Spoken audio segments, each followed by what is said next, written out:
do these every week at 2 o'clock Central Time to discuss all things colorism. And today I'm going to be answering 2 audience questions that were submitted in July, so a few weeks ago. Before we jump into that though, make sure to say hello. If you watched before, you know the drill. Tell me where you're watching from and what the weather is like where you're at. And if this is your first time, then all the more reason to say hi and let me know where you're watching from. And I do have a couple of announcements. Come on in the room, everyone. Hey, Nick, what's going on? So I do these every week, and I have a special announcement, though, for August. Some of you saw my Instagram story. The 2021 anthology is coming out this month in August, which I'm really excited about. The cover is beautiful. It was designed by one of my students, former students, Naila Buckner. So you'll see her title, their name on the cover as well. And the live book launch is Friday, August 20th at noon Central Time. So mark your calendars. Yes, I will be sharing posts about it so you can be reminded of the book launch. It'll stream live on YouTube, so anyone can watch as long as you have access to the YouTube link. It'll also be on my YouTube channel. So the Colorism Healing YouTube channel, subscribe now so that you get notified about it. And the other announcement is that I'm still offering speaking, coaching, and consulting services. So check the link in my bio. Group coaching, I think I might almost be full, if not full, with the current cohorts, but I'll do it again. So still check it out if that's something you're interested in. Some people ask me if I offer counseling or therapy. So I have to say this disclaimer every now and then. I am not a licensed or trained counselor or therapist, but I do group coaching and individual coaching as well. So I'm not that kind of doctor, is what I tell people. I got my PhD in English. So you want to write something, then I can help you out.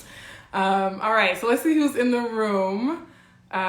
We have Springfield, Illinois. Yes, it is warm and sunny. It's kind of cool actually in Springfield to me. I woke up, it was like 60 degrees. Let's see. Hey, I'm watching from Portland, Oregon. Ella Maney. Hey. Portland. I think I have a good friend, Martha Grover in Portland. She's a really good writer. Larry Alta, hey, how are you?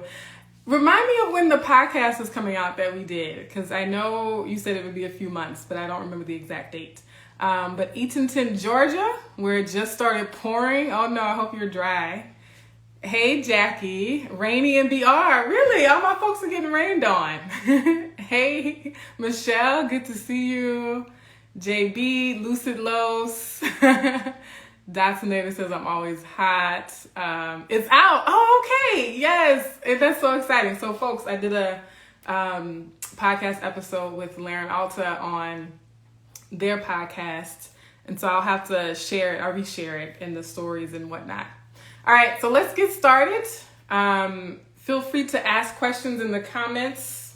I am answering 2 previously pre-submitted audience questions today, and they're on race. Which one do we focus on first, racism or colorism? And then there's one on skin bleaching. And I do have my notes. I didn't print them out, so I have my university issued laptop here for my notes this week. So the first question, I'll read it. It came from, I think the username is Black Knight 06. I can't remember, but they often watch the live streams. I don't see them on here yet, but if you're on here, say hello. But their question was, which do we focus on first, colorism or racism? And how can we do this in a formalized manner? So anyone who's been following my content for a while, you might not be surprised by my answer to this, but we have to do both at the same time. We can and we must do both. We must focus on both at the same time, because they're not mutually exclusive, right? So colorism and racism often are happening at the same time. For example, we can have a dark-skinned African-American person and we can have a dark-skinned Filipino person, or a dark-skinned indigenous person, or a dark-skinned Latinx person. And so yes, there's colorism involved in terms of the skin tone, but there could also be racism involved in terms of anti-Blackness or xenophobia, right? But also, every revolution has to be intersectional for it to be a revolution. And I think about this in terms of when people say race first and then gender, right? And so oftentimes privileged people are comfortable dismissing other issues that don't affect them directly. So white women did it to black men with the voting rights, right? So the suffragettes were like, you know, black men can't vote before us. And then black men do it to black women when they say, oh, we need to focus on race first. And, you know, black women just need to wait your turn, right? That whole philosophy of like, wait your turn. This issue is more important than your issue, right? So people can kind of do the same thing when it comes to racism and colorism. And I mentioned on a previous live how depending on who you are, racism might seem more important to you, right? So for lighter skinned black folks, for example, it might benefit them to focus on race first and to put colorism on the back burner. But not everyone has the luxury to do that.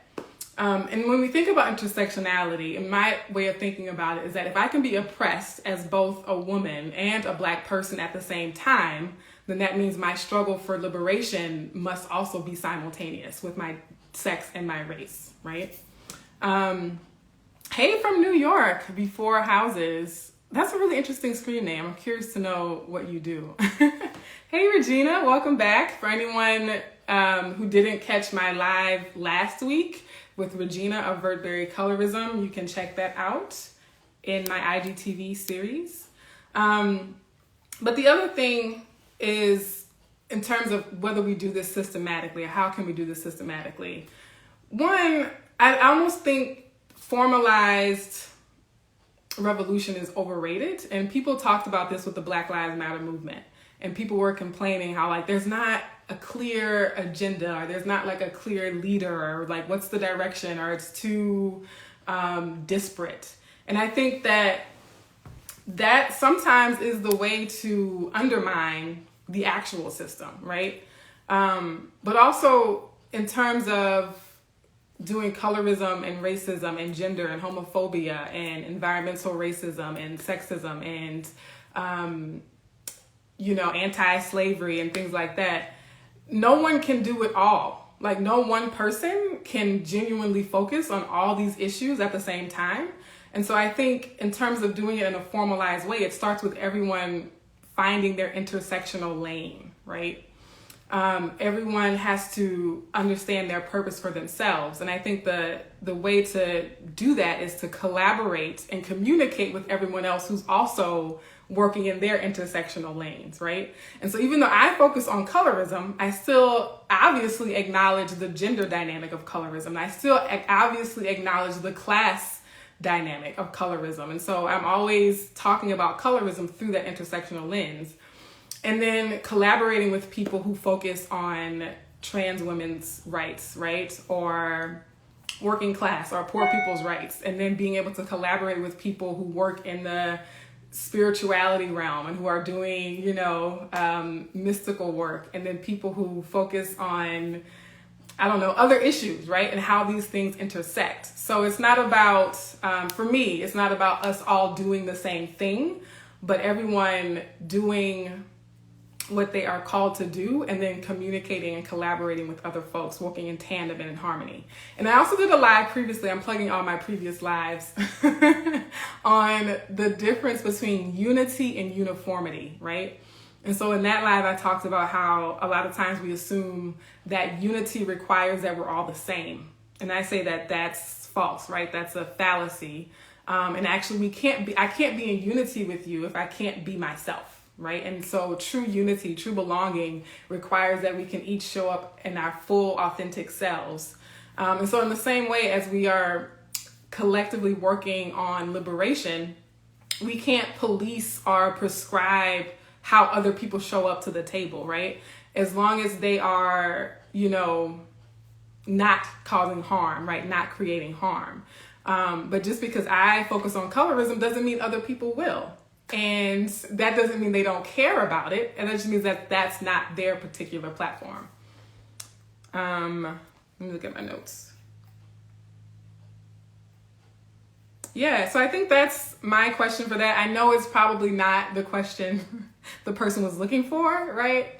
I haven't like sat down and mastermind like a global plan. For me, I think with colorism, we're still at the awareness phase. I think we're a little further along in terms of people being aware of racism as a problem. But when it comes to colorism as a unique kind of problem, there's still so much education that has to happen. When I do webinars and workshops, people are still like, wow, I did not know. I had no idea, right? And so I think a lot of, the work that is being done around there in terms of formal or official or cohesive efforts has to simply be letting people know that it's an issue. And also, the folks who know me know, helping people understand that it's just as important as everything else, right? Because there's also, sometimes when we say racism or colorism first, it's the assumption that colorism is the more trivial kind of side issue. And what people are shocked about when I do my presentations is that all the same inequalities that exist based on race also exist based on color. And actually, y'all heard me say it before, a lot of the issues we assign, I really need to turn my email off. Sorry. Okay.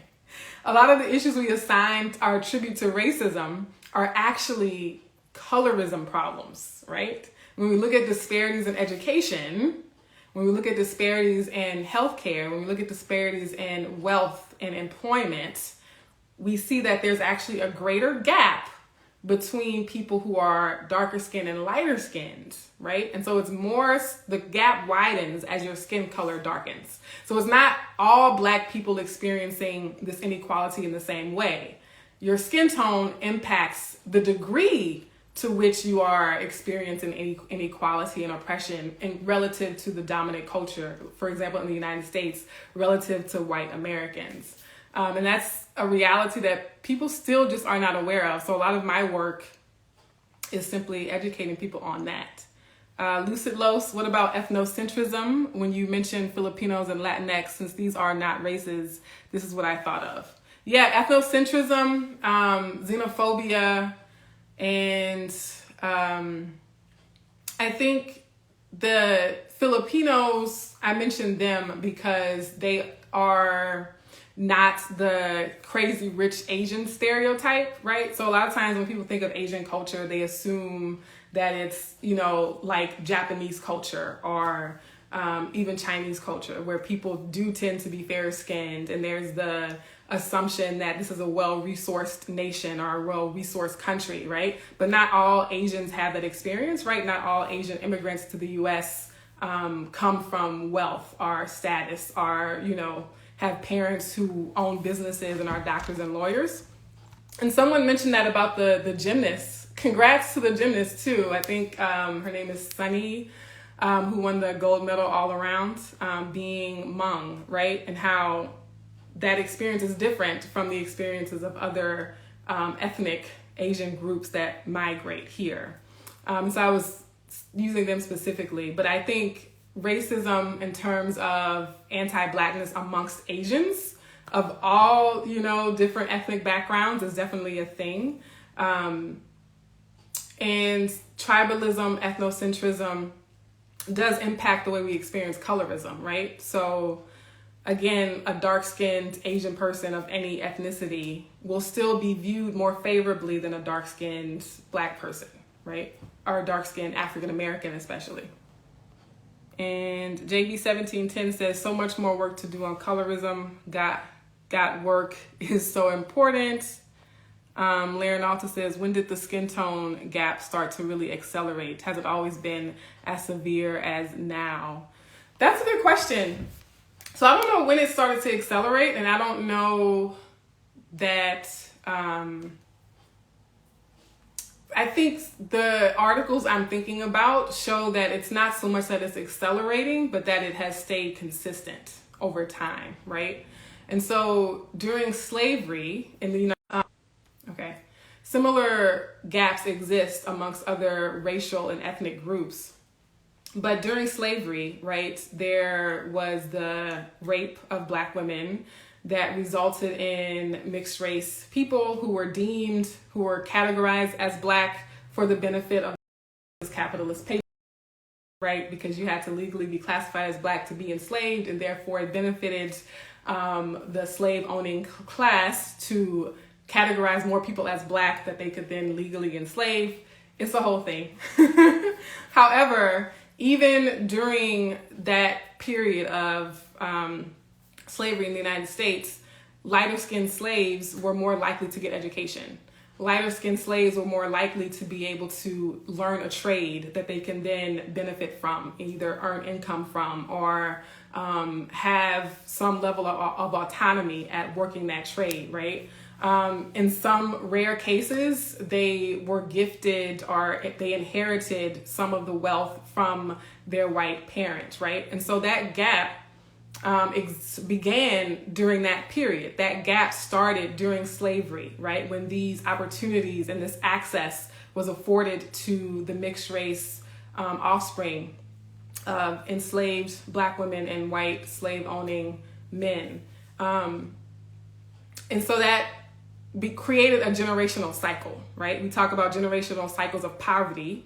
There are also generational cycles of privilege. And so if your parents knew how to read, if your parents were able to acquire a skill or a trade that they could support themselves from, then that benefited those lighter skinned children, right? And then so they started off at a class level that was higher than the descendants of slaves who were not allowed to read, who were not allowed to gain a special trade or skill or taught to read, allowed to gain education. And so that perpetuated a generational cycle of poverty. And so I think that's the snowball effect, right? That's why it's so hard to close gaps, is because the cycles become what we know as vicious cycles. They snowball. So the privilege, even talking about privilege, people misunderstand when we talk about light-skinned privilege. It's not just about what you have benefited from in your lifetime. Light-skinned privilege is also about the fact that, your lighter-skinned parents was afforded more access, which then allowed you more access, right? And so I think it's really, really deep. But I'm not sure if there's a specific point in time where this was accelerated. But even things like, when HBCUs were created, and the ones, not all of them practiced colorism, but there were some significant ones that denied access to dark-skinned black people, even though they were created supposedly to rectify inequality and discrimination. Things like that. So those lighter-skinned people who were allowed to become pharmacists and to gain training and to get a bachelor's degree, then their children were able to benefit from that. And you think about the compounding toll that takes on the darker-skinned people who were denied those opportunities. And so just like we have compound interest, we also have compounding privilege and compounding oppression throughout the generations. All right. I always like how your comments and questions take me on tangents. Lucid Low said exactly. Vert Berry, hello, thanks. I'm happy to be back. In Kenya, colorism has always been consistent. However, the conversations escalated from 2019 to this day. Yeah. So thank you, Vert Berry, aka Regina, for giving us that, global perspective in terms of how in Kenya it's always been there. And I agree. I think the conversation around colorism has been more visible and more, has grown so much, even just since when I was growing up. And I talk about this when I talk about my story and starting this platform and everything. There was not this, like all the Instagram accounts like Vert Berry Colorism that talk about this issue, that talk about colorism, the Yaba Blaze, the Bill Dukes, and the Dark Girl documentaries, like nothing even close to that existed when I was growing up. So yeah. Before houses, it is so important to acknowledge those privileges that are given by ancestors. Yes, absolutely. And one of the most viewed, most viral posts that I made on Instagram was the Malcolm Gladwell video clip of him talking about how he benefited from generational privileges as a light-skinned Black person, a light-skinned person of Jamaican descent who was born and raised in Canada. And a lot of people were upset about that. A lot of people kind of rejected the idea that someone like him was granted privilege because of what his ancestors were afforded, right? But it was refreshing to see someone like Malcolm Gladwell, who's very fair-skinned and has very alkaline features, acknowledge that privilege, when we really unpack it, he's privileged in his own lifetime just because of how he looks. But then as he was saying, the privilege for generations he was allowed to have because his ancestors were lighter skinned and mixed race.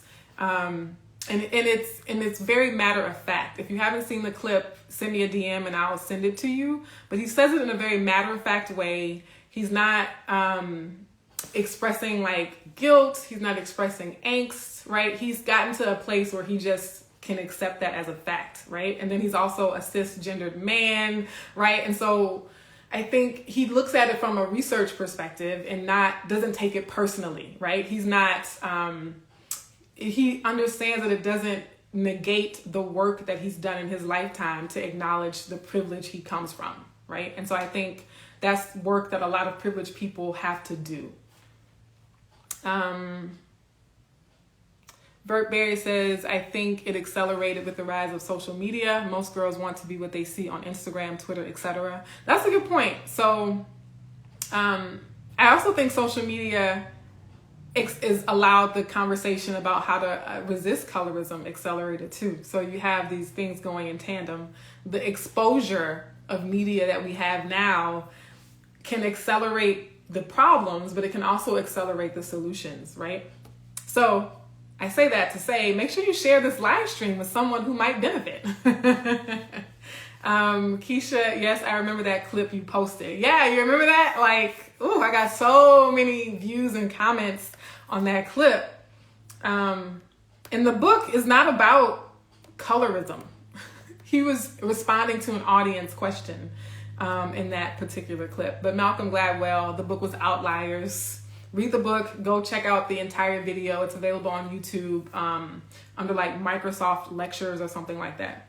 Lucid Low says, LOL, Kamala Harris benefits from light skin privilege as an Indian Jamaican. Yes, absolutely. Lucid Low. So that was another thing I posted about Barack Obama and Kamala Harris that made a lot of people angry. I'm used to that though at this point. I'm not here to make people comfortable. I'm just here to like help us like push ourselves. And then also me, I'm not comfortable too, because I can get checked and it's not comfortable. So I know, I empathize when we hear things that don't vibe with, our current framework. It's not comfortable, but that's okay. But yeah, Kamala Harris and Barack Obama, both not being the descendants of U.S. slavery, I think was what I was talking about. So they're both light-skinned, they're both biracial, and their parents, their ancestors did not endure chattel slavery. And those things matter. Those things matter, right? I had someone, I'm going deep, y'all. So thank you for sticking with me, because I know I'm like not answering the question anymore and have to get to my second question. But in a webinar I recently did, someone asked, well, how is it colorism? Speaking of Kamala Harris as an example, they said, how is it colorism if she was the only woman of color running for president? And she might have been the only woman of color running for president, but there were other women who were vice presidential candidates, and a few of them were darker skinned women. So that could be viewed as an instance of colorism for sure. But the important thing I told that audience member was that colorism is not just about that one moment in her life. Colorism is about the totality of your life, the trajectory of your life from birth until the present. And then even when we talk about generational privilege and generational legacies of inheritances, then it's still colorism, right? So we can't think of colorism as that one instance, that isolated island of a moment in time. No, colorism is what allowed her to be on that stage running for president in the first place, right? The fact that she was able to even be in a position like that would she have been there if she didn't look the way she looks, right? Thank you, Lucid Los, for buying a badge. The badges go to support all the work of Colorism Healing. I tell people it's a labor of love, but it is labor. So I really appreciate the support. Laren Alta says absolutely matters. Yes, go in, Keisha. I'm so glad you're watching today. Okay, y'all, I gotta get to the second question. I'm not doing too bad on time. This question was submitted by Nelly Alili, and I remember that username because it's fun to say. You should say it to yourself right now, Nelly Alili. So thank you for submitting that question. And your question was, hi, what are your thoughts on skin bleaching in regards to colorism? And is there a difference between skin lightening and skin bleaching? So when it comes to colorism, skin bleaching is definitely a direct result of colorism. And it is a direct result of white supremacy, and it's a direct result of anti-Blackness and anti-indigeneity, right? We can't really talk about skin bleaching without talking about colorism and white supremacy and anti-Blackness. And I think in terms of the terms that we're using, I don't think that there's consistency in how people use those terms. I don't think there's an official distinction, especially when we look at the global scale, right? So for the most part, skin bleaching creams, skin whitening creams, or skin lightening creams and products are used interchangeably, right? But I believe, and Nelly Alili, if you're watching live, you can correct me. I believe you're talking about the distinction between skin bleaching and skin lightening as a difference in volume or intent. And so here's what I want to say. Skin bleaching is the more stigmatized term, right? It just sounds worse than skin lightening, like skin bleaching, like, oh my gosh, right? That sounds bad, more bad than other things perhaps. And I think sometimes people might say skin lightening or skin whitening as a euphemism to sort of make it seem less harsh. But we do have to acknowledge that the intent might be the same regardless of what words we use. Skin bleaching has a really long history, in all cultures around the world, including European cultures, right? So even Europeans wanted to be the whitest shade of white they could be for centuries, right? And people, whenever I talk about colorism, people always want to ask about tanning. They always want to say, what about white people who tan? And I say, hey, that's a relatively recent phenomenon. There have been centuries of skin whitening and skin bleaching amongst white people as opposed to merely decades of tanning, right? Tanning as a practice is an infant relative to the centuries of skin bleaching that people practice. And so globally, again, the belief that whiter is better and that to be dark is bad or wrong, and we should avoid dark skin at all costs. And when I say all costs, I do mean sometimes our lives. So a lot of the products are dangerous, are physically dangerous, have led to debilitating illnesses. They damage the skin just on the surface. They damage the epidermis. Many of the products, though, especially if they're unregulated, a lot of them are sold on underground markets. And so they're not going through any kind of approval process or vetting process, right? And so people are using really dangerous stuff. And the sad part is, some of the countries that have banned skin bleaching products are the ones that produce skin bleaching products and sell them overseas, sell them to international markets, right? And a lot of the skincare industry or skin product industry, right, is skin lightening. I read an article just a few weeks ago about how in China, skin whitening products make up 30% of the skincare product market, right? And it's the largest share of that market in China, as opposed to other elements that only make up 2% of the market. And so it's really a pandemic. It's an epidemic in terms of skin bleaching as a practice, as a habit that people start at various ages. And again, the overarching ideal is beauty, for sure, but there's also stigmatizations around who's going to be hired, who's employable. When you look at a lot of the advertisements for skin whitening creams, especially in places like China or India, they'll use commercials where I can't get a job, and then I use this cream to lighten my skin, and all of a sudden I can work at this high profile company or corporation. I got the job, or I didn't get the job because I was too dark, and my life just completely sucked because I was darker skinned. But everything opened up for me. I had opportunities, and my career took off once I started to lighten my skin, right? And so there's pressure, there's societal pressure, both in terms of, you know, beauty standards and heteronormative assumptions about attractiveness and marriage rates and opportunities for marriage, especially amongst women, but also amongst men. And then also the real fear that your social opportunities, your employment, career opportunities are limited if you're darker skinned. And this plays out, you know, in Hollywood and Bollywood, in the music industry, right? A lot of people talk about K-pop and, you know, all these like global entertainment industries where, yeah, you are more promoted. You are more likely to rise to that level of stardom if you have white skin or fair skin. And so I think the question though came from in the United States, people talk about like spot treatments, right? And treating hyperpigmentation, or to get rid of like dark spots on your complexion to make it more even, right? To even out your complexion. And so I think that's a legitimate use, right? In terms of like evening, smoothing out your complexion.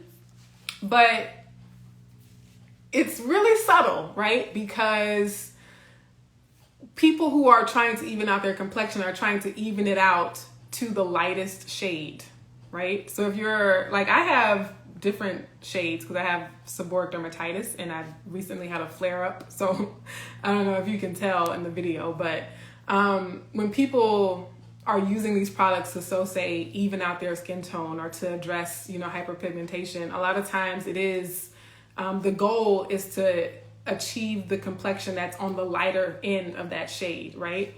People aren't trying to even out their skin tone to match the darker shades, right?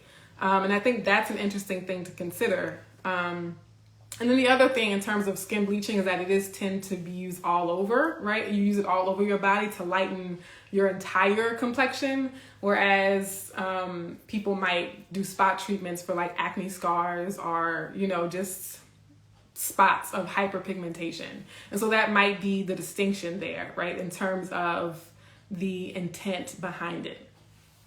I see a lot of comments coming in. Let me pause to read, and then I'm gonna wrap up a little bit in just a second. Lucid Low says, facts, Irish and Italians were once considered black. They are honorary white people. Yeah, that's a very important history of race, Lucid Lows, that people have to remember, is that the category of whiteness has changed over time. It's not static. No racial category has been static over time. And I was in one of my classes in grad school, we were reading documents from the early founding people or whatever of the country, and they were trying to figure out how to deal with immigrants, right? How to deal with immigrants from different places. And so they were asking like, okay, are we going to consider people from this region of the world, are they going to be classified as black? Or are we going to classify them as white? You know, they can't be white, but are they black, right? And so like these categories were created to serve the interests of a very select few individuals. And so I don't think we should just blindly accept them or uncritically accept them, right? We can choose to accept them, but we have to do so with a specific intention, right? We have to do so with the purpose or the intent of subverting or undermining that system, not just accepting it because that's what someone established, you know, centuries ago. So I think we have to be wary of that. And the honorary white people, like the Italians and the Irish, they became white because to sort of prevent the extinction of whiteness, of white people, right? Because people who had political, social, and economic power realized that they could gain a greater stronghold by expanding the number of people who identified as white. And then also wrapping that identification into a sense of, what word do I want to use? Making it currency, right? And so as Irish and Italians were adopted as white and into whiteness, right, they gained a level of currency, and therefore it benefited them to protect that category. It benefited them to also protect whiteness, right? Because they realized, oh, this is social capital. This is social currency here. And I like being a part of this group now. Even though I was once excluded, now that I'm in it, I'm going to do the same thing to other groups of people, right?